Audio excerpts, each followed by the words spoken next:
Истрагата за претседателката на антикорупцијска Татјана Димитровска е при крај, а во наредните денови обвинителството ќе се произнесе дали ќе поднесе обвинение или постапката ќе сопре. Димитровска е осумничена за оддавање на службена тајна на екс-директорот на ТЕЦ Неготино Небојша Стојановиќ, обвинет во предметот адитив. Истрагата беше отворена на 24 април, кога беше одземен пасошот и доби забрана да има контакт со предмети, пошта и друга документација поврзана со работењето на ДКСК. Во однос на предметот за кој покажувате интерес, постапката е во завршна фаза и наскоро ќе следува јавно обвинителска одлука. Мерките на предпазливост се на сила.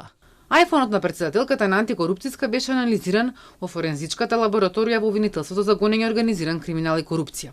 Обвинителката во адитив Наташа Поптрајкова уште во мај рече дека податоците од мобилниот телефон на Димитровска се екстрахирани и дека се работи на голем број електронски податоци кои се анализираат. Откако беше отворена истрагата, Димитровска се огласи дека незината комуникација била со семеен пријател, пред тој да стане обвинет во случајот адитив. Дел од споделените информации со него биле јавни документи чија содржина била објавена веќе, а останатиот дел бил вообичаена пријателска комуникација. Тврдеше таа.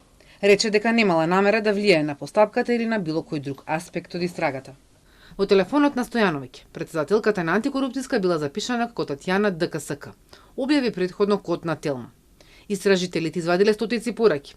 Од тие пораки, испраќани преку апликациите Viber и WhatsApp, се најдени фотографии од документи кои биле содржани во предмети на антикорупцијска комисија, а во врска со теми и случаи кои биле директно поврзани со Стојановиќ.